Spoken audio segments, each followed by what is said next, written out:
Well, good day, everybody, and welcome to my channel, Whisky Journey. So I know it's been a while since I've posted a whiskey review. Just for your information, I did post a rum review a few days ago.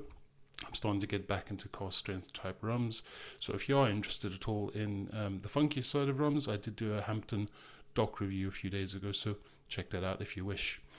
Today, however, we're going to be looking at Springbank, and I'm going to be reviewing the Springbank 12 cask strength. The one on the left is the local barley from this year, which I'm not going to review today, but that will be my next whiskey review. So I was basically just sorting out my whiskey cabinet the other day, and I completely forgotten that I had some of this bottle left over of the Springbank 12-year-old. So this is batch 22. It was released in 2021, and it's 50% ex-bourbon, 50% ex-sherry casks. And I still have a decent amount of it left. It's bottled at 55.4% volume. And looking at the date it was bottled, I think I've had this now for over 2 years. So it's literally just been sitting in my cupboard for quite some time. I did drink quite a lot of it when I first got it, and then just sort of put it to the side. And as you do, you tend to forget these things, and you forget, you just forget about what bottles you've got. And I was quite glad to stumble upon this, so I thought I would do a review before it's all gone. So what we'll do then first is just, I'm not going to go into the specifics of Springbank. If you're watching this, I'm sure that you know everything that you need to know about Springbank. So what we'll do is just do a quick nosing of this and see what we get.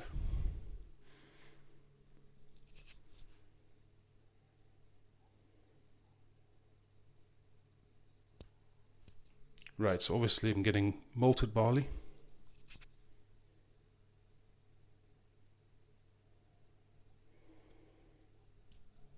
There's need to say this word right.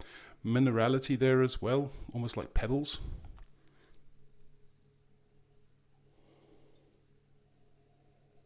Getting baked apples and oranges.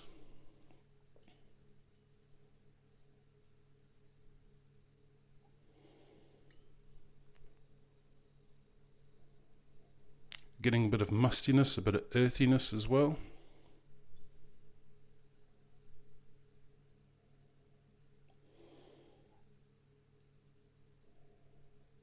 There's some dried fruits there too.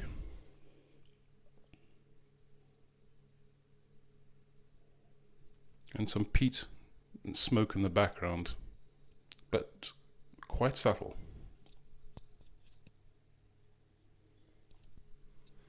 Right, let's just do a wee tasting and see what we get on this one.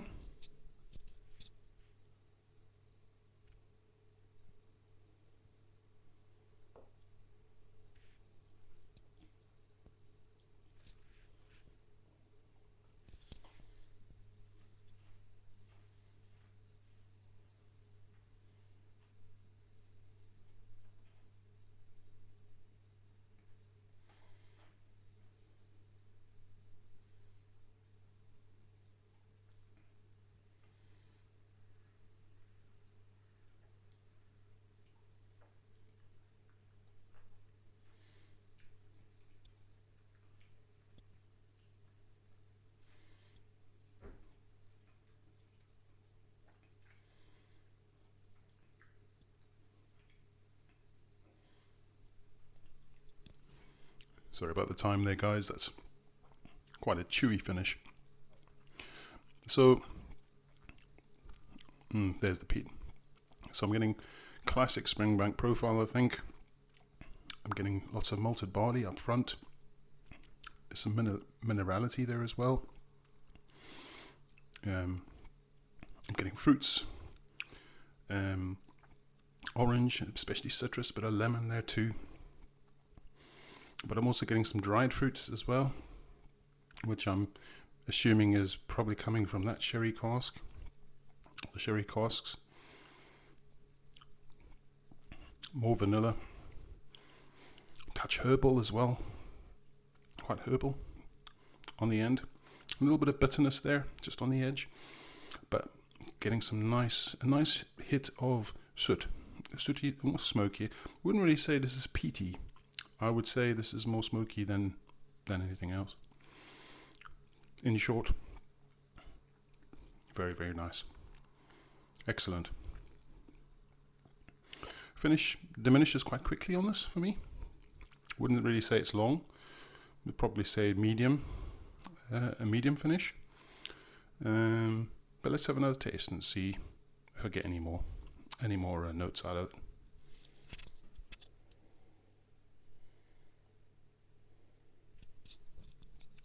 This has been sitting around for about half an hour now.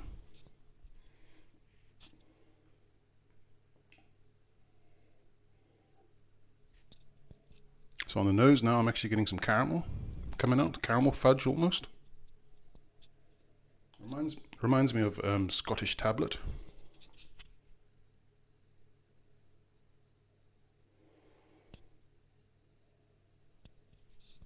Again, there's more earthiness.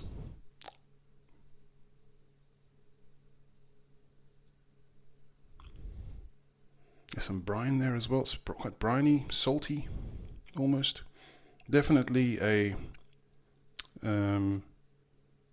yeah.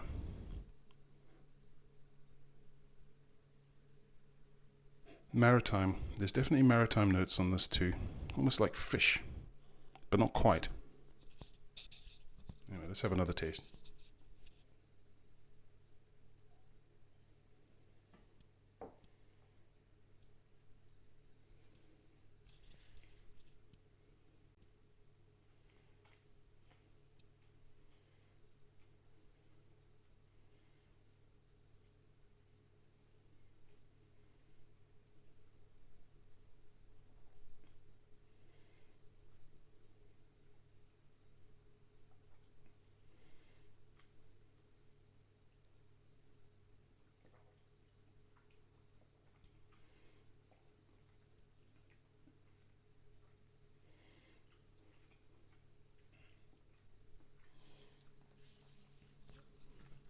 Big whack of vanilla there.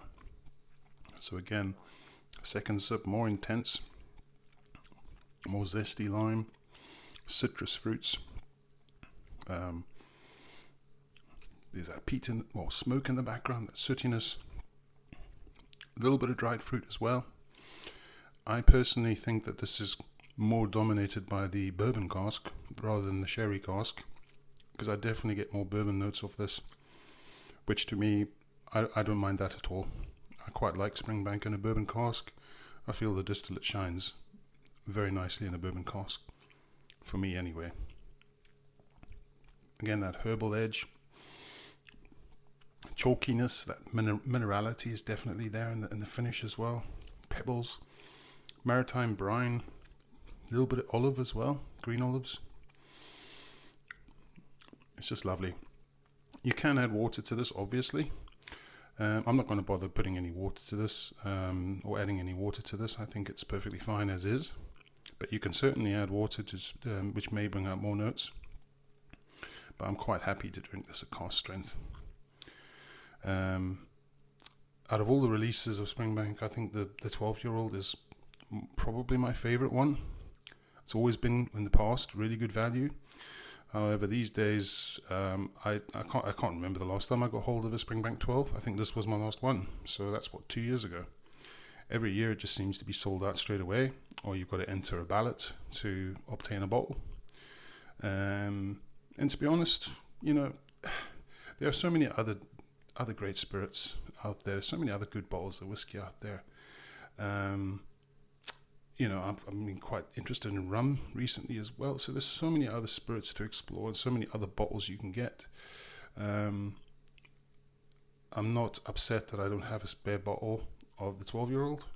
And as I said, this one I'll just drink. And if I happen to come across one, I'll most certainly get it if it's at retail. But I'm certainly not willing to pay £100 for a bottle.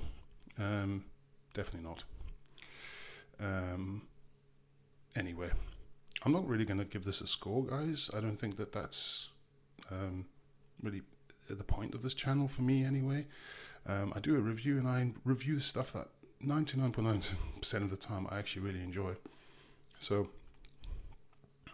if you enjoy Springbank, the more bourbon side, with bourbon maturation, as I said, this is 50-50 bourbon and sherry, but the bourbon for me definitely shines through more so than the sherry. So if you enjoy the bourbon matured Springbank, certainly worth getting a bottle at retail if you can get it. Maybe pay slightly above it, but it's got all the classic notes I like about Springbank. It's got the citrus notes, it's got that minerality, it's got malted barley, there's a lot of barley notes there, and you're getting that bit of soot in the background as well, and some dried fruits that the sherry cask gives. So it's quite a nice, for me, quite a nice balanced Springbank. You can't really go wrong with it, in my opinion. Okay guys, so I think that's the end of my review. Thanks for watching. If you enjoy the content, just like and subscribe and comment if you wish. As I said, my next whiskey review will be the bottle on the left here, the Springbank local barley, 11-year-old. But anyway, that was the Springbank 12 cask strength, batch 22, 55.4% ABV. Okay, alright guys, so have a fantastic day, and I'll see you all later. Take care. Cheers.